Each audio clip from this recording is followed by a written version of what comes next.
This is like a pet peeve that I have around the spiritual community. I was putting in 100% every single day, and it led to chronic pain. It led to burnout. If you're not willing to give your full effort and attention to a decision that you're making, that is the opposite of being a spiritual person. I think I disagree with you. Today, I am with Molly Donlan, a Reiki master and crystal healer.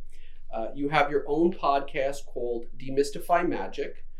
You have a large following on social media, and you teach about your practices. There is a lot to unpack here. I have a lot of questions for you, and so let's jump into it. My first question for you is, do you consider yourself to be a spiritual person? Yeah, I think so. I think we all are spiritual in some way, shape, or form. It's just a matter of how much have we, identified with that spirituality. And I think the more I've been in this world, the more I'm like, oh yeah, it's kind of like every aspect of my life at this point. So, can you define spiritual for us? For me, spiritual is kind of like feeling connected.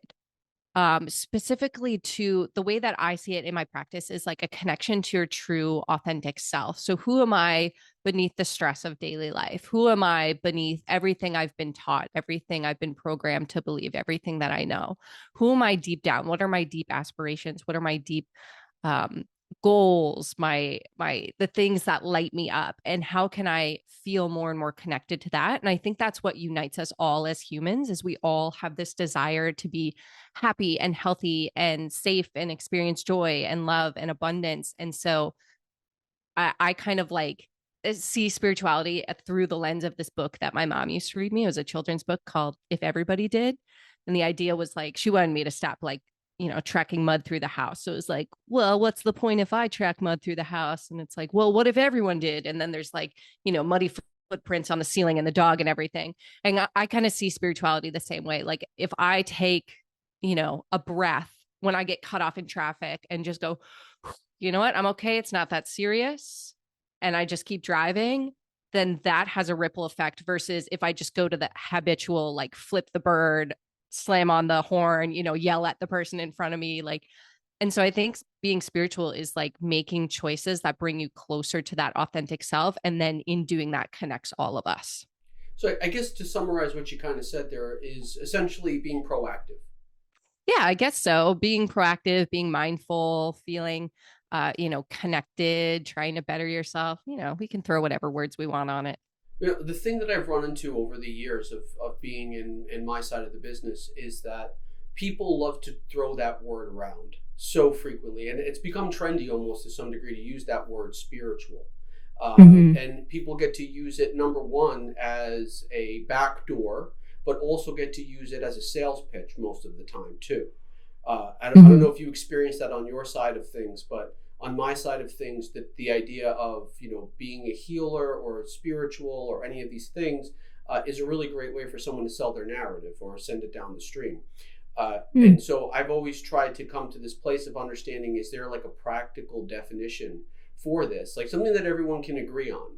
Because usually when you get into the idea of spiritualism, you're going to get very concentrated ideas. You're going to have your idea, I'm going to have my idea, and everyone's going to have these different ideas. But I would love to have a clear definition that, like, no matter who you are, you can kind of agree to that to some degree. But let's just say we have a layman coming to the table. They don't know anything about spiritualism, and they're asking you, Molly, can you please help me understand, how do I become a spiritual person? Is there a way to explain that? Especially, like, for me, I like to explain things like as if I'm talking to a fifth grader. Yeah. I like to always say, like, I try to explain things to my former self, because I was if you asked me that question 10 years ago, I would because I was such a skeptic of all of this. And so I think if I were to explain, like, what does it mean to be spiritual? I think for me, I think the big misconception that I see especially as you're saying, like, people who use spirituality as like like a sales pitch or marketing is, I think, inherently why it's difficult to define universally. Because for me, being spiritual is so much about the self and being connected with self and the more, I always like to say, I teach from the inside out. So like everything I teach is like embodied and integrated in a way that like, I can share it from the outside, or the inside out rather. So it's like being spiritual, it has to start with the self. It has to start with getting to know yourself, connecting with yourself, working through and healing the things that are sort of blocking you from connecting with that true authentic nature, because that's what's blocking you from connecting to others. Like we always say, like, the things that bother you about another person is like a mirror of like something that bothers you about yourself. It's like, okay, well, until you kind of embrace that, see that, look at that, heal that, it's always going to bother you within someone else. Right. And so I think to define what spiritual is, it really is like a deep connection to self. And what that looks like and how you get there is a very personal journey. And I think anyone who says, this is the one way to do it, or this is the right way to do it, or you have to listen to me, is not acting in your best interests. I think like, I always live by this phrase that Bernie Clark said in one of his books. He says, always is always wrong and never is never right. And I really think that's the approach to spirituality, right? There's no one way to get there. It's very much like you starting to learn from within the path for you. Does that answer your question? I don't know. Yeah, I mean, I guess the question is more like if you were bringing like a skeptical person to the table. For me, I have a very baseline understanding of what a spiritual person is. So if someone comes to me and says, "Hey, I'm trying to be a spiritual person. I want to become spiritual. What does that mean?" I would relate to them, or I would tell them, I say, number one, you have to give 100% effort to everything that you do. If you're going to be a spiritual person, your choices are everything. And the choices that you're making should have your full attention and your full effort.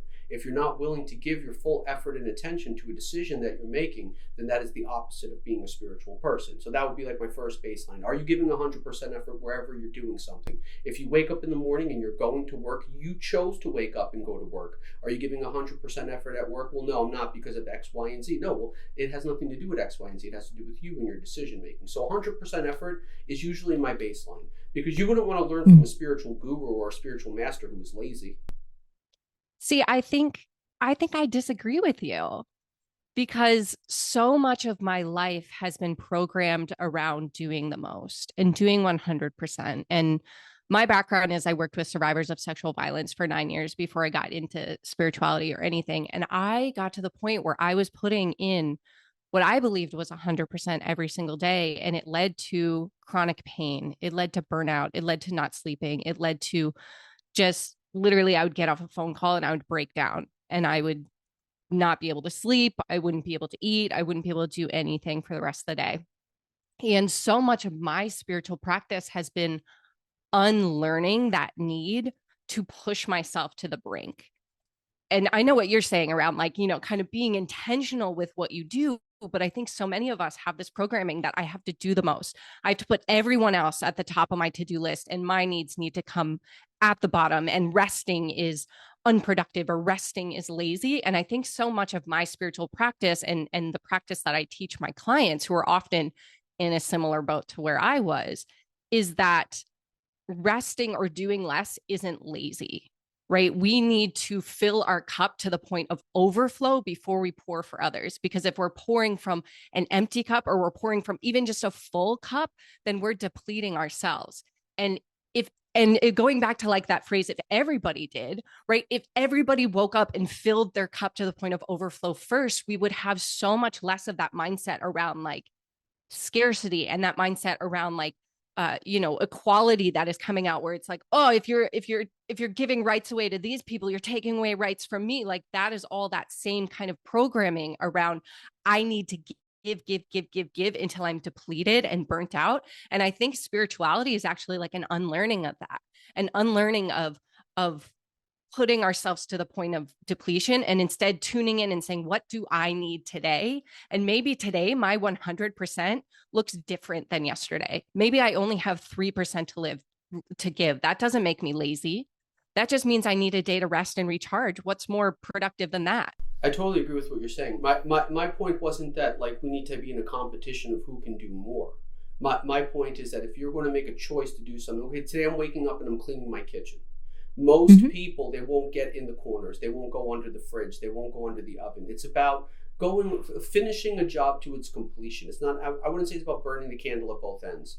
It's more about if you're choosing to do something and you make a decision, like I said, if you wake up in the morning and you go to work and then you're sitting there at work on your phone, when you should be actually doing work, that for me, that's not 100% effort.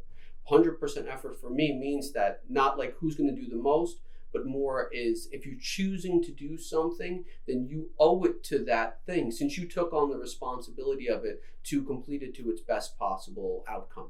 That's kind of more what I'm saying. Does that differ from what you thought I was saying at all?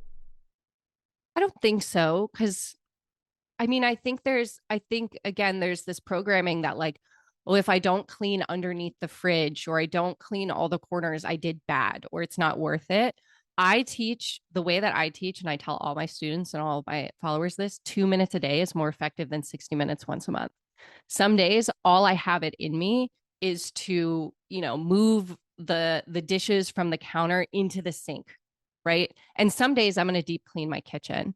But how I decide that is going to be more on what I need today, what's going to bring me closer to balance and what energy I have. Right. And if I do a little bit every single day, it's better than the one day a month where I have like a big burst of energy. I want to do a big elaborate ritual or I want to, put my all in and then burn out to the point where I can't give anything for the rest of the time. So I see what you're saying though. I think for me, the way that I would describe it is more like making an intentional choice rather than believing that I need to give it all. It's like, okay, if I'm not giving it all, there's an intention behind it. And it's because today I need to rest, or today I don't have the energy, or today my hip hurts and I just can't stand and do the dishes all day. So I'm going to do one or two of them and that's going to be enough. If I do one or two every single day, then you know what, by the end of the week, they'll all be done. But making that intentional choice and prioritizing your own needs so that you can give to others, I think is important. Do you think that maximizing your potential though this is more the understanding that I'm having? Like for example, if you say, "Oh, today I'm just going to do the dishes," and you do the Mhm. dishes, but you left one dish or one spoon or one fork in the sink. This is more what I'm talking. I'm not saying like you need to go to climb the top of the mountain, but if you make a choice, and you need to know your limits as well. You need to know your boundaries. You need to know your limits. But if you say to yourself, "I'm going to do something," then you owe it to that thing to do that thing. And I think that that's like really an easy way for people to start understanding. Like if you're going to be a spiritual person, and the discipline, the consistency that it takes, because that's really what it boils down to. The same thing as going to the gym. If you go to the gym once or twice in 1 week and then you just stop going altogether, you don't really gain that rolling consistency. So that's more what I think I'm trying to say. Not that like we should burn ourselves out or beat ourselves to a pulp, but that if we're going to choose to do something in our life, that we owe it to give our best. And I think for me, like when I do something, I say, was that my full, like, is that my potential? Did I do that thing to my potential? Did I give my best there, or was there more that I could have done? That's Mm. my personal way of looking at things and oversimplifying it, I suppose. But I think also it boils down to decision making, like the choices that you Mm. make in your life is also heavily based around spiritualism, in my opinion. I don't know if you disagree with that, but Yeah, I think there's lots of factors that go into it, right? Like a lot of my audience is neurodivergent. I don't know what like the technical definition is, but it's basically like brains that don't function the way that society's norms would believe them to function. So, like for ADHD, I struggle with executive dysfunction, which is basically like starting the task. So, you saying going to the gym and giving it your all, I say just going to the gym is hard some days because my brain doesn't want to do the thing, right? Just starting the dishes is hard. Like for those of us who have, I like to say squiggly brains that are easily distractible, who, struggle with getting started, who feel a lot of guilt and shame around the way that our brains are wired. That's the biggest thing is my whole thing is like spirituality is about releasing that self-imposed or that societally imposed shame around who you are. And so for me, leaving one dish in the sink is not the problem. The problem is I can't start. getting started is the hard part. So it's like as soon as I start washing the dishes, I might be okay. But getting there, it's like I walk into my kitchen and I just freeze because I'm so overwhelmed with all of the dishes on the counter and the food that's left out and everything. And the idea of cleaning the entire kitchen top to bottom is just so overwhelming to me that I can't I will just leave that room and not enter it until it gets worse and worse and worse and worse and worse. And that's what a lot of folks experience when they have ADHD or anxiety or depression or OCD or autism. Like there's so many different things that are happening in our brain, and the decision making is completely out of my control. What I can control is, okay, I'm going to spend 2 minutes on my kitchen. I'm going to spend 2 minutes. I'm going to do what I can in 2 minutes to get started, and giving myself permission that if after 2 minutes I'm still hitting all of this resistance, that's okay. That's a sign that I need to step back. I need to rest. I need to recharge myself. And maybe I can tackle it another day. But I don't think there's any benefit in feeling like, in adding on to that shame. If I go to the gym and all I do is I get to the gym, that's a win for me and my brain.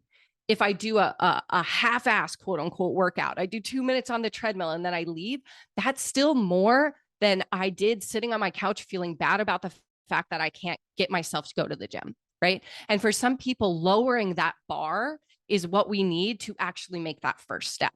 My version of spirituality today in this season of my life where, I'm in just like absolute chaos mode, like just so much has happened this year. My spirituality looks like, okay, how can I bring a bit of intention to washing my dishes? How can I feel my feet on the floor for the first time all day while I do that mundane task that I know has to get done? And I think for other people, and definitely like other seasons of my life, being a spiritual person meant going to a yoga class every single day. Right. Being a spiritual person meant sitting down for 20 minutes every day and meditating. Being a spiritual person to me at one point looked like going on retreats every couple of months and like sitting in silence and really being with the different aspects of myself that I shy away from mostly. But I think to define it broadly across the board takes away from the true intention of it, which is to get to know ourselves. Right. I don't think I can say to you, like, this is what you should look like as a spiritual person, or this is what you should define yourself as a spiritual person as, because the whole purpose of spirituality is to go on this journey of self. Yeah. No, I totally see the value and the logic in what you're saying. It's just, it's again, it's like, especially for me, you run into so many people that are like using that word or trying to understand what that word is, but they have no definition for it. They haven't yet understood what that means. They're just using it as a rinse and repeat kind of word there. They're just saying, I'm a spiritual person, but they have no idea what that actually means for themselves or for anybody else. So if someone were to come to me and say, hey, what does that mean for me? Where do I start? Because that's really the goal, right? Like you said, it's like getting in the car and just driving to the gym. That's a start. Did you make it into the gym? No. Did you work out for 2 minutes and left? No, that's irrelevant. The fact of the matter is, where do I start? And how do I start to become that thing? And like you said, it's a very personal thing for everybody. I totally agree with that. I think that there should be some sort of baseline. Where do I start? Start with making better decisions. Analyze the decisions that you're making, and if the decisions you're making are only best for yourself, if they're selfish decisions or what's best for you only, then maybe that's not a spiritual decision per se. The best decisions, in my opinion, are ones that are best for everybody involved. So I think that that's like for me a good starting point is like incorporating other people and other people's feelings and other people's ideals into a situation, and then making choices and making decisions that affect everybody positively. Sometimes about getting in the car and just driving there, and that's a goal, that's an accomplishment. But it depends if someone's associating that with spiritualism or not. Yeah. I think for me, the first step is always curiosity, right? Because I teach a lot about like the science behind spirituality because my background I was a skeptic, and, I have a lot of training around like the mind and the body and the nervous system and what's actually happening when we do these practice. What does it actually mean on a physiological level to be spiritual? And curiosity is one word that I keep coming back to, because your brain, right? Like when it's wired towards judgment. has a negativity bias. That's what keeps us alive. It's really a survival wiring. And so I'm going to look at, say, a bush of berries and automatically go towards the judgment that they're going to poison me and be bad. Curiosity says they could be, very much could be. We should check that out. But also maybe they aren't, right? And so we can look at this inner as our inner dialogue of like, okay, I if we're taking the gym analogy, right? I got to the gym. I could look at that as a failure of like, I got to the gym, but I didn't do my full workout, like I was going to do 500-pound deadlifts or whatever, whatever your goal was. I didn't get there. So that's a failure. That's a failure. That's what our negativity bias in our brain does. And that's what a lot of us are programmed to believe, is that we're not good enough. We should feel guilt or we should feel shame around not hitting our goals, not doing the most, not putting all of that effort in. But curiosity says, is there another way to look at this? Right? Instead of always thinking like I'm not good enough, can I turn to curiosity around like, how come it felt so difficult to get to the gym today? Was it because I didn't have enough water? I didn't feed myself. There's a lot going on at work. I didn't sleep very well. How can I find some grace for myself around that and then prepare? It's like, okay, I didn't sleep well enough. All right, I'm next time I go to the gym the night before, I'm going to go to bed early. I'm going to put my phone down. I'm going to pick up a book. I'm going to, light a candle. I'm going to do a whole routine for myself so that I get really good sleep. And then I'm going to go to the gym and I'm going to see if this changes. Right? It's like, how can I rewire that judgment to feel more curious? I think that's really the path to spirituality, at least the way that I teach and practice it.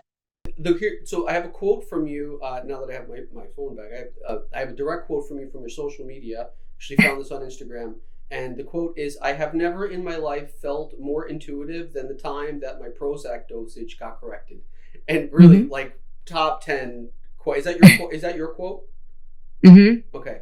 So with that being said, it led me into this question that you say that one of your goals is to demystify spiritual practices. Such as, I guess, Reiki, yoga, and meditation. What do you mean by demystify?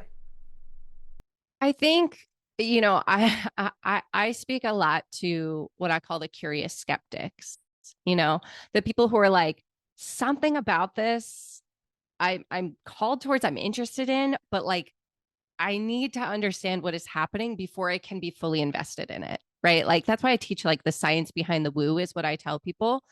So I think one of the reasons why there is like such heavy skepticism, and one of the reasons why, understandably, people are almost like resistant to dive into spirituality is because there's this belief in some spiritual beings, not myself, but some, that you need to throw everything that works for you out the window if it's not quote unquote spiritual enough, right? Like, there's this idea that like medicine will make you more sick, or if you take, medicine, you can't connect with your intuition, your pineal gland will calcify. And it's like, the reason why I said that was because I hear from so many people that like, I like I had a student very recently in one of my trainings come to me and say like, I got off my depression meds because a spiritual teacher told me that they were blocking my intuition, and then I almost ended my life. And if I can be that spiritual teacher that says to you like, hey, actually, you can take the medication that makes you feel like you can function and not do that, and you can be spiritual at the same time. Like, they can go hand in hand. It doesn't have to be one or the other. And for me, when it came to like Prozac, I had my OCD had gotten so severe that I was having like panic attacks when I left my house. And how can I possibly, connect with my intuition? How can I possibly, connect with my energy, do anything spiritual when I'm struggling just to leave my house? Like, I'm struggling. And so what I found was when I got on the correct dosage and my panic attacks went away, all of a sudden I could hear my intuition again. All of a sudden I could connect with my energy. All of a sudden meditation didn't feel like something that created a heart palpitation within me. It actually brought me back down because I needed that extra support from medicine to really allow me to connect with myself again. So when you say demystify spiritualism, as in Reiki yoga and meditation, what you're saying is you're basically taking away the speculative aspect of it. I think it's more so giving you tools to understand how these concepts will fit into your real life. So how can they fit around the belief systems that you already have, whether that is science or whatever religious beliefs you have? I always say like these practices can help you with whatever you believe rather than take away from whatever you believe. But how can we understand this in real life? It's like, how can I bring this idea of meditation or turning doing the dishes into a spiritual practice, right? How can I turn making my lunch into a spiritual practice rather than feeling like I need to create something new in my life? It's like, how can I do the things that I'm already doing in a spiritual way? So it's like demystifying some of the myths and misconceptions around these ideas. And I think like, meditation in particular is one I hear a lot, like it has to be in a perfectly serene place. But it's like, actually, if we meditate when our neighbors are like mowing the lawn right outside and it's driving us nuts, that actually has more benefit in my everyday life because I can start to turn that anger or that judgment towards that lawnmower back into curiosity and neutralize the emotional impact of it. So you said that like one of the things was like, how do I turn doing dishes into a spiritual practice? So how do you turn doing dishes into a spiritual practice?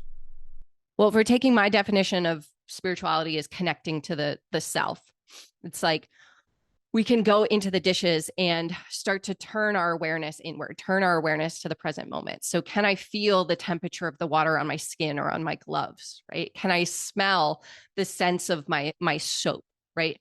Can I feel my feet on the floor and relax my butt cheeks while I'm standing there so that I can feel my spine really stacking up the way that it's meant to, right? Can I imagine the gratitude that I feel for having these dishes, having this running water, having access to food, right? As evident by the crumbs on the plate. Like just taking that as a moment to turn inward and come into the present moment rather than being like, oh, I hate doing the dishes and I'm just going to think about, all the things that are stressing me out while I hate this experience and I'm just going to resent it the whole time. It's like, how can I find gratitude, presence and a bit of mindfulness and turn inward while I have that experience? And then you leave with the sink empty and you feel a little bit more grounded and a little bit more connected to yourself.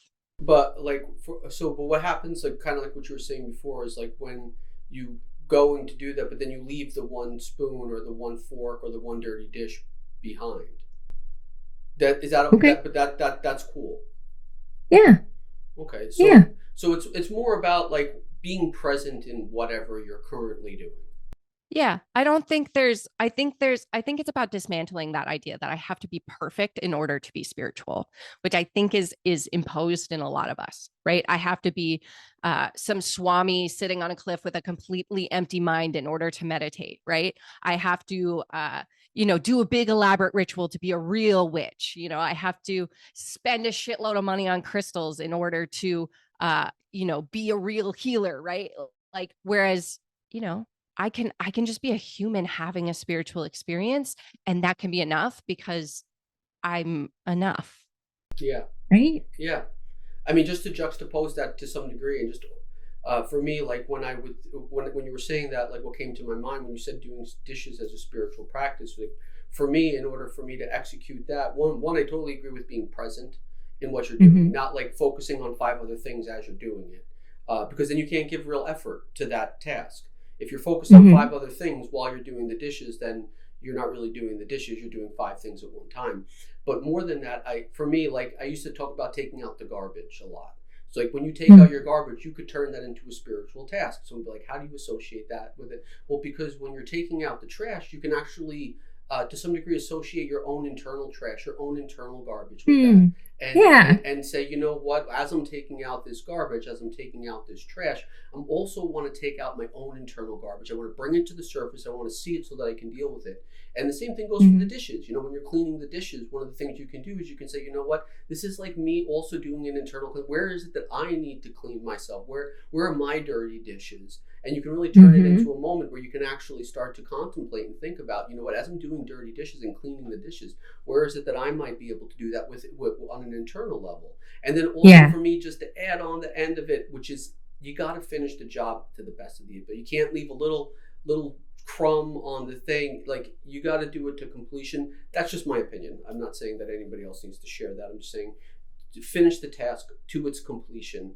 That for me justifies the means there. But I think all of those things combined together is like it would be really hard for someone to understand. Like doing the dishes can be a spiritual practice, and you're totally right about that. It's the mundane things that you're doing throughout the day. Like you said, you don't have to be a swami on a mountain.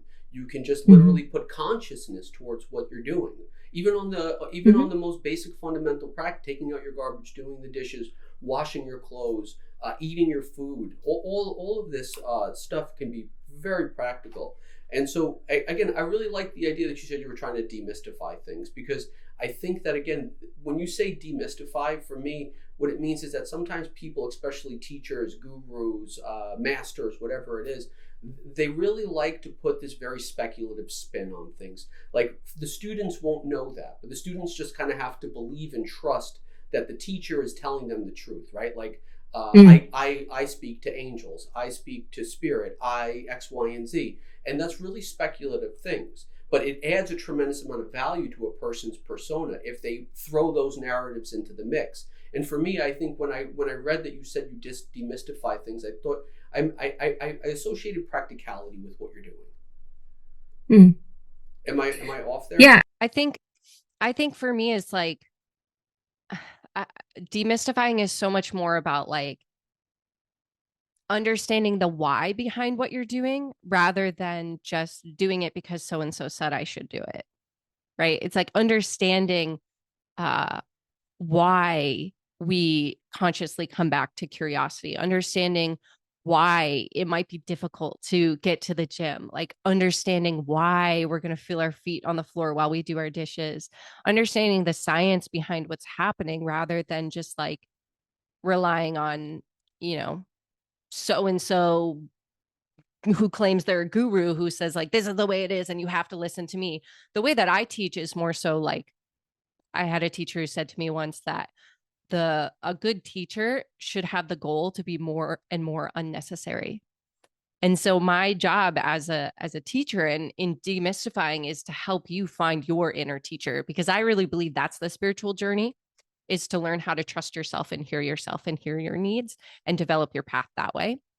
And so I think demystifying is one part like explaining to you the why, right? The why behind all of these recommendations and what all these things mean and what's actually happening on a physical and emotional and energetic level, but also teaching you how to turn inward, right? Like how do you answer those questions for yourself eventually, rather than relying on anyone outside of you to almost like walk this path for you, you know? Yeah, really, really important to figure things out on your own.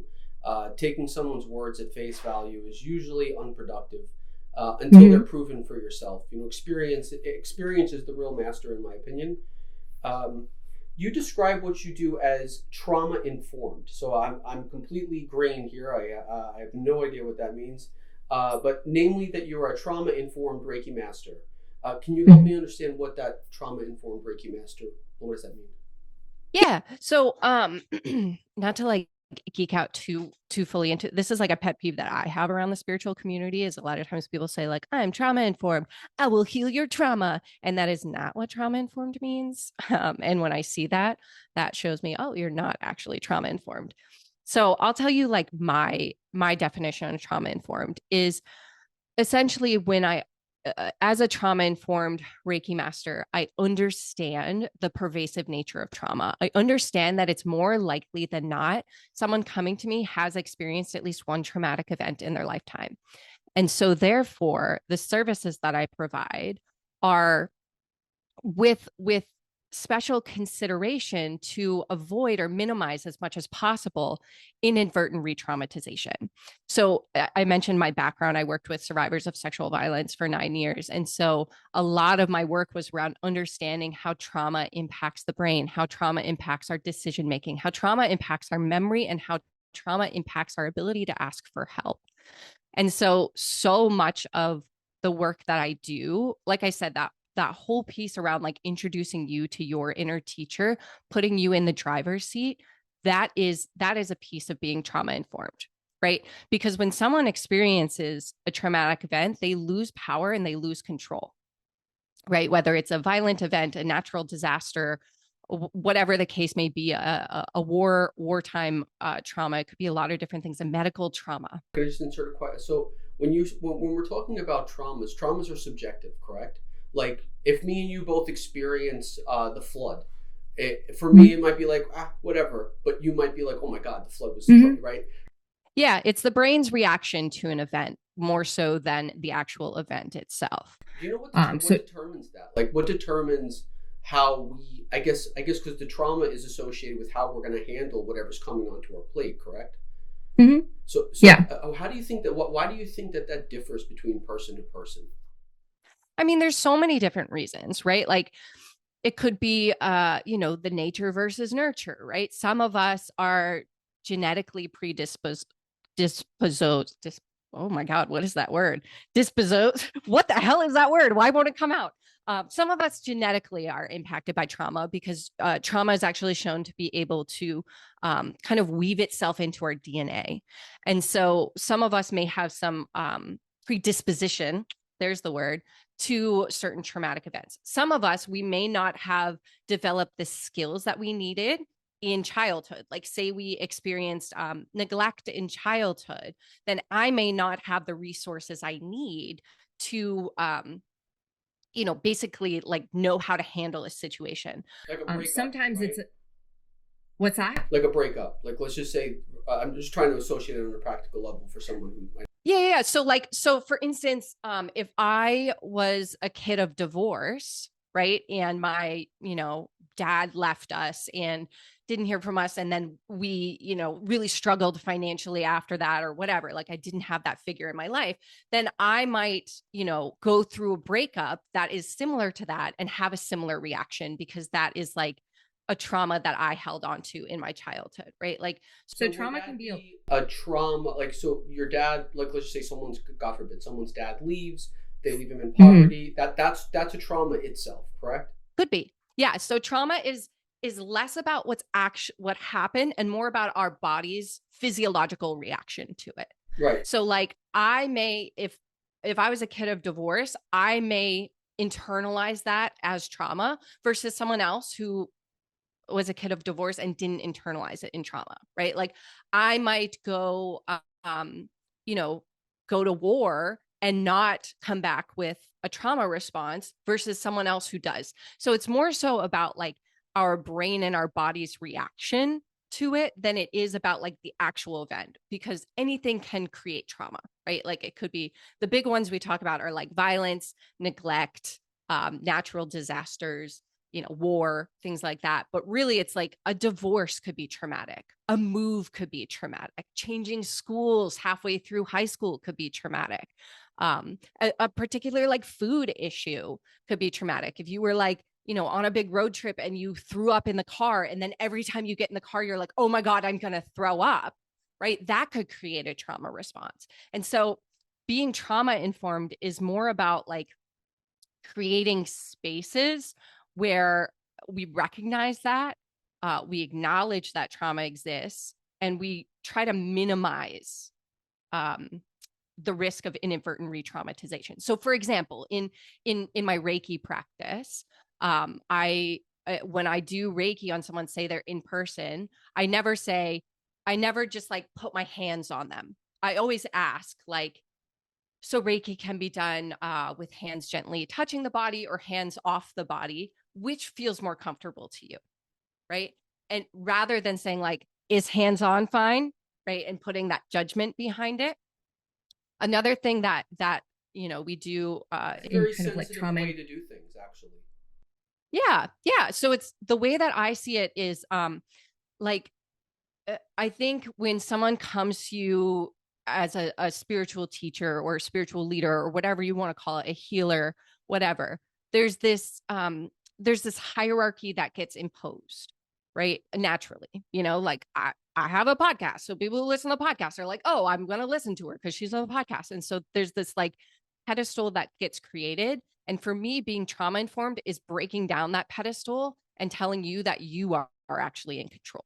You are actually the healer here. You don't need me. Rather than allowing you to create a reliance on me or allowing you to, put me higher on a pedestal or allowing you to think that you can't heal yourself, you have to go to someone else, because that's what trauma really teaches us is when we lose power or we lose control, we look for it outside ourselves. And I think being trauma informed is so much about like recognize that, clocking that, and taking steps to walk that back before someone even enters my presence. Okay. So I just want to formulating this thought here. So let's just say going back to the dad who left and caused the trauma, right? The trauma of being like leaving. So you have that initial trauma where, okay, my dad left and I'm dealing with the fallout and the repercussions of that. That's the initial trauma. Later on down the road, you're in a relationship and like you said, you have a bad breakup, someone cheats on you or whatever. So in the process of that, doesn't that one trigger the original trauma, but also create a new trauma on top of it? But because the reason that you might be so traumatized by the boyfriend or the breakup or whatever it is because of the father. But now you have two traumas, but one is linked to the other trauma. So when you said trauma informed, like when I read that, my association, again, going in blind because I'm so green, was, okay, like there's a link between trauma and the origin of the trauma, the cause and the effect. So an initial trauma could wind up compounding trauma down the line. Is that correct? It could. Mm-hmm. Yeah, trauma is so complex and it's different for every single person. And there's a difference between being trauma informed and healing trauma. It's a differentiator I really like to make clear. Being trauma informed is that I'm going to hold space for you as best I can to avoid that re-traumatization while you're in my presence and to acknowledge that trauma exists. It's more likely than not that someone coming to me has experienced trauma because of the statistics around trauma. So I'm going to put different measures in place to help avoid that re-traumatization. Trauma healing is completely outside the scope of what I do or what any Reiki practitioner is going to do. Trauma healing is using clinical interventions to walk that trauma back, to heal that trauma at the source, and to help mitigate the impact of that trauma in the short and the long term. That's more like you would want someone more with like a clinical licensure to do something like that. Even when I was an advocate, I wasn't doing trauma healing. It was more so like resource planning, holding space for people, what does safety planning, that kind of thing. What's that? What does holding space mean? Holding space is basically like the way that I see it is like, instead of me trying to tell you this is how you should feel or this is what you should do next, it's more so like opening with curiosity, right? Like tell me whatever you want to share with me. There's no right or wrong here, right? Like I'm not holding any judgments. I'm not telling you what you should do. It's more so like laying out your options. Let's talk about them. Tell me if I have the understanding here, because I'm really trying to wrap my mind around it. So the trauma informed means, like, number one, you're coming into it and you're also you're trying to well, you're not assuming, but you are aware that a person may be experiencing a trauma, because like you said, every person has a trauma. Like, more likely than not. Right.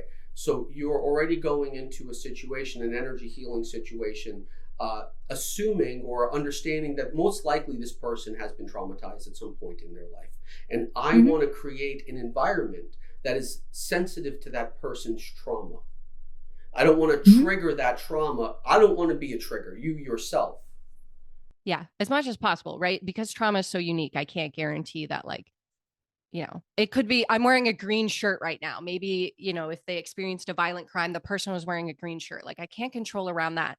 But there's certain things I can control, right? Like when I do a Reiki session in person, I never touch anyone's throat because that can be a really triggering experience for people. And then on a more subtle level, I always make sure that you can see the door when you're in my presence, because for someone who feels like they were trapped in that fight, flight, freeze response, just knowing they have an exit can give their brain a little bit of reprieve so that they can drop in, right? Or I'm going to give you choices around, do you want music? No music. How's the temperature? Do you want a blanket, right? Like, do you want me to turn the volume up? Change it. Giving you choice then puts the power back into your hands, and that power was taken from you if you experience trauma. So it's more so about like, how can I start to give you your power back by showing you I'm not going to take it? It belongs to you.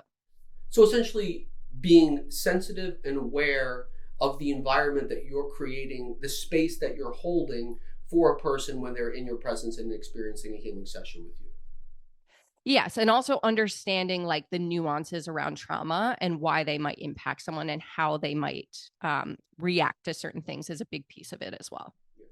So again, the major, from your identification of what you do is major component is Reiki, correct? Mm-hmm. So can you define Reiki? What is Reiki's Reiki? Reiki is an energy healing practice. It started a little over 100 years ago in Japan. It can involve a light touch or not, but I always like to say Reiki is an energy healing practice, helps support your relaxation, helps with healing, relieves stress. If you want me to dive into the science, by all means, I can do that. Put your seatbelt on. We can go for a ride. But generally, I like, what's that? I'd love to go for that ride. Yeah. Yeah. So the way I describe it is it's essentially like a practice of nervous system regulation. So I don't know how familiar you are with like how the nervous system works, but the way I simplify it is you have like two sides to your nervous system, your fight, flight, freeze response, which is the part of you that's wired towards survival.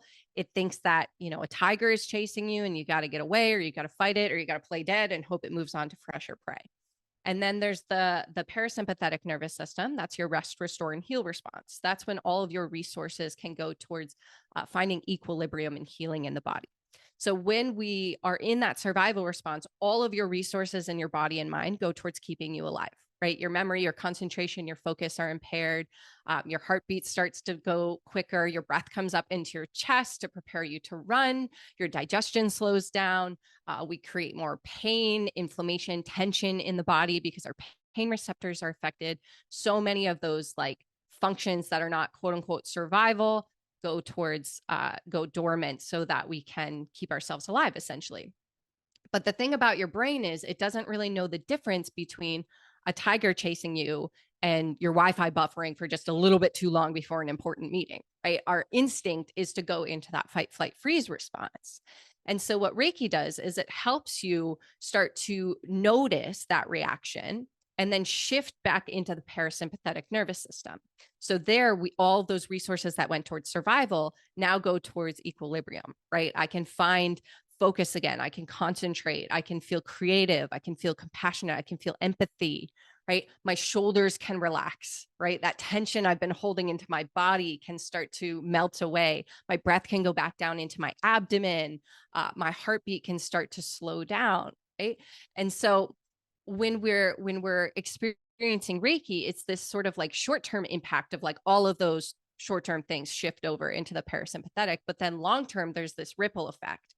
Is like when I start to practice Reiki, say like 2 minutes a day, then I start to become more resilient. So when that Wi-Fi starts to buffer, instead of going straight into freak out mode and thinking it's a tiger, I can take a breath and say, just for this breath, I'm not going to worry about it. It's not in my control. And I can stay in that parasympathetic nervous system response, but then can have its own long-term domino effect as well. So from my understanding and my research, and again reading books, and I love reading books, but I do understand Reiki to be a pseudoscientific form of energy healing. How did we get there? How does that wind up happening?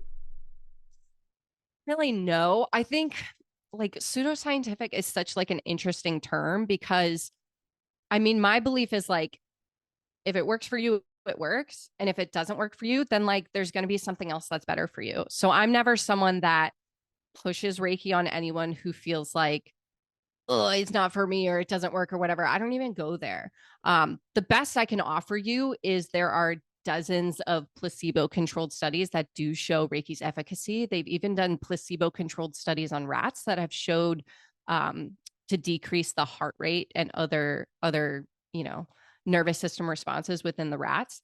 And so my recommendation is like, if you're curious about it, maybe try it, explore it, look into the science behind it. I have a whole podcast episode that goes in depth about like how Reiki works, and the science behind it, where I link like studies and resources in the show notes. You can check that out on Demystify Magic. But if you're like, absolutely not, it's pseudoscience, it's bullshit, it's probably not going to work for you because when you're in that no matter judgment what, you're not going to mind. believe the result anyway. If you think What's pseudo, that? you will. It doesn't matter what result you would get from any scientific experiment. You wouldn't believe it anyway. Is that what you're kind of? yeah, exactly, right? Like we have that part of our brain that wants to find evidence of what we believe in. And that's why I think, again, going back to the spiritual journey is about curiosity, because I think the judgment side is like, this is what I've believed my whole life and I'm not willing to look outside of it.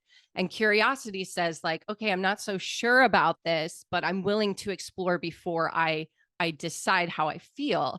And if you're in that judgmental side where you're like, this is bullshit, it's never going to work, then yeah, you're right. Your brain is going to find all the evidence that supports that.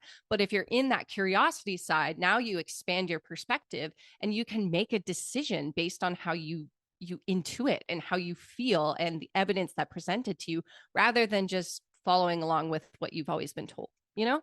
I think that's a really good point. I think that if you're looking for evidence and you're looking for proof and you're associating that with the spiritual practice, I think one is kind of counterproductive with the other. I think that, like you said, it's a very personal experience. It's the realization of yourself. It's coming to understanding. You're taking your experience and popping that in and saying, okay, this is what it is. Gut feelings, intuition. None of this stuff can really be scientifically measured. So again, I found it interesting that a lot of the resources and things like refer to Reiki as a pseudoscientific, meaning that a lot of sources who are trying to prove Reiki, like especially when you open up books, like books on Reiki, it's not going to be uncommon that you find pseudoscience at the top of like, or even in an intro, right?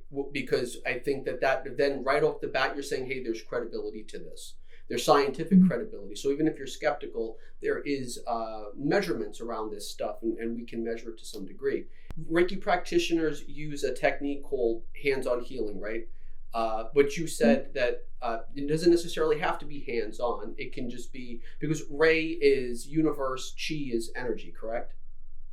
So you, essentially, from my understanding, again, super green here, you are essentially harnessing a universal life force energy into your hands, and then being able to transfer that, use it for yourself, but also be able to transfer it to somebody else.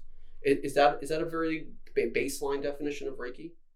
Yeah, the analogy I always give my students is you're like a watering can, right? So the energy is all around us and it's about drawing that in and allowing it to fill you and then pour out. So it's not your energy that you're using when you're doing like a Reiki session.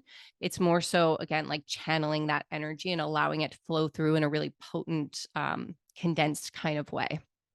Well, I think that it's interesting because I would assume, I could be wrong, but probably a lot of people who are Reiki masters or Reiki healers, they probably don't know like Rei means universe, Chi means energy, and like Reiki itself comes from the marriage of those two terms, which is. I would hope they would know that. That's the first thing I teach my students. I would hope they would know that. Yeah, me too. Me too. But I think it depends on, Reiki's so interesting because it's like an unregulated medium. So it's like I have students all the time that go through, courses and they feel like they get like a real crappy course and they don't learn much. And then they come to me and, I'm such like a nerd for like research and science and history and everything. So I really like have a deep curriculum that goes much deeper than most Reiki students have experienced before. But yeah, I think it's like, we can't say like most Reiki anything because it really depends on like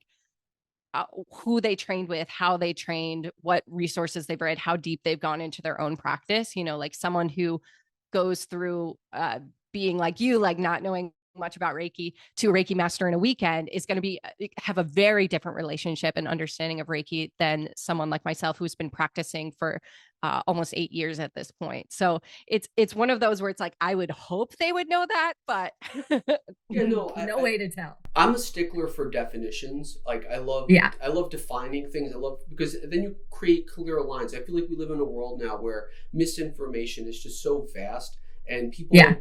people are not being fact checked, like really ever. Mhm. And I think fact checking has become this kind of like I don't know, like a thing that you shouldn't do. But at Mm. the end of the day, like that's how we learn. We learn through asking the right questions and fact checking and getting to the right kind of information. And this question of anyway is like again. So from my understanding, Reiki is essentially channeling a universal life force energy that is there around us Mhm. all the time, and there is a way to harness that and access that. It's just there's a Mhm. system around that, which is the practice of Reiki, right? Is figuring out how do I Yeah. actually connect to that energy and make that actually happen. How does it become viable? So Mhm. the question is how does one harness that universal energy to the point where they can facilitate and consciously use it? you're asking me a question that to answer in a couple of minutes that I teach in a 5-week training. It's so much a practice of like I really see it as like I teach my students you can't do it wrong. And I think so much of the Reiki practice, if we look at like the broader scope of like the journey of Reiki and the practice of Reiki and all the elements that go into Reiki, it really is a practice of like walking ourselves home to our true self, disconnecting from our ego, and really tapping into this energy that is already available to us, that a lot of us don't access now because like I think I need to be special, or I think I need to have superpowers, or I'm not good enough, or I'm not doing it right, or I'm not feeling enough, or blah, blah, blah. Like there's so many things that get in the way with that. So That I those really are see like demystifying, right? That's part of the what's that? well, that's also associated with your demystifying. yeah, yeah. And so much of like how I teach Reiki is how do you get out of your own way? How do you start to recognize how do I personally sense energy? How do I personally feel Reiki in my body? What are the little subtle shifts that I notice that we know become bigger shifts over time, right? I talk about a 1 degree shift if you're I'm in Maine. If you're taking a ship from Maine and you're pointed this direction, and then you take a 1 degree shift, you could end up in a totally different destination, right? And I think so much of Reiki is that is like, how can I start to let go of my worry just for this breath? Can I let go of my worry? Can I let go of my anger? Can I come into gratitude? Can I be kind to myself? Can I be honest with myself? And that in walking that path, we start to feel the energy start to flow through. I think there's like a misconception online that Reiki is just channeling the energy, but that's like saying yoga is just doing a handstand, you know? Like there's so many more layers to it. And I think, you know, the surface level teachings of Reiki of like you put your hands on your body and you send the energy through will only get you surface level results. And so I really see the practice of Reiki as more of like a journey of self. And as you work with the energy, you get closer to self. And as you get closer to self, you feel the energy stronger and stronger and stronger. Yeah, I think that when I was doing my research and I was reading about it, one of the things that came to my mind essentially was in order like let's just say that I was like okay you know what I want to pursue Reiki, I want to become a Reiki healer, right? No, number one, I think that the first step, and again, I'm asking you because you're the master here, is knowing one that energy that we're talking about, that universal life force energy, is a real thing. It's a Mhm. substantial thing, and the only way I'm going to know that for sure is if I can actually feel it myself, right? Hmm. And I mean, again, it's a very simple tactic. I mean, I'm not a Reiki healer, but I have decent amount of experience in the field of energy work and healing, and really just this motion you can feel magnetic pull. You can literally Mhm. feel that there's something in here, there's something in between the two palms of your hands, there's something there. What is that? That's another story. But that would Mm. explain the Reiki energy that we're talking about. It's being able to feel this energy that we're saying. You can do it, right? I mean, essentially, Hmm. it's very easy. Just a little bit of patience and a little bit of concentration, letting go. You can feel that pulsation of that energy, and then being able to channel that and harness that is like comes easy after like, oh, it's there.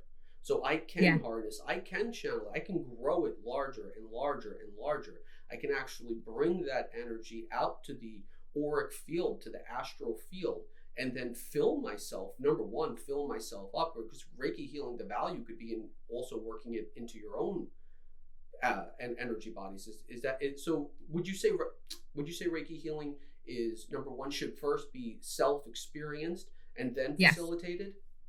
100%. Yeah, that's actually the way that Reiki has always been taught traditionally is healer heal thyself is first step, right? If we think about that watering can analogy, think about the energies coming in here, it's filling the watering can up so it can flow out my hands. If my watering can is empty and I go to do a session for someone, it's going to take longer for that to fill, right? That's why I talk about filling your cup to the point of overflow before giving to someone else. And if we look at like the history of Reiki, there's so much around like the reason this practice exists the way that it is because the person who rediscovered it or discovered he wanted to find a healing modality that didn't deplete the person offering it. So that's at the core of what Reiki is. So if we don't, Don't Who are, start with the self, who are you speaking then about? Dr. Yusui. Okay. And Dr. Yusui is like the considered that's considered the father of Reiki, correct?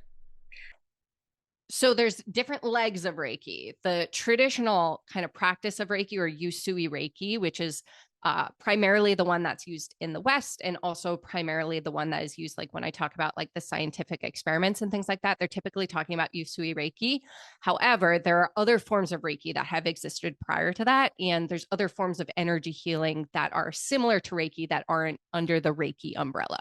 Got it. What qualifies one to become a Reiki master today, and how does one go about earning that title? Yeah, so you'd want to go through a training program. Like I said, there's no like one body that oversees the Reiki certification process, which is like kind of a bummer. But we're just not there yet as a country, right? There's lots of different beliefs that need to come together for that to happen. And so my recommendation is always to find a teacher that speaks about Reiki in a way that resonates with you and ask for their like testimonials, case studies, like read their reviews because there are so many Reiki classes out there that lack substance, or teachers that have not really integrated the practice that are teaching kind of like a textbook Reiki where it's like, okay, I could have just Googled that. So finding a teacher that is really you resonate with, right? It's an energetic practice. So on some level, you have to have that like energetic connection with the person who's teaching it for you to feel really invested in it. So that's always my recommendation. Typically, the Reiki master level is like there's 3 levels of training. So level 1 is that self-healing, healer heal thyself. Level 2 is more focused on like distance Reiki, and that's when you start to learn like the ethics around doing Reiki for other people. And then level 3, you learn how to like attune other people. That's kind of like the basics, but you want to look at like what is the teacher teaching on top of that.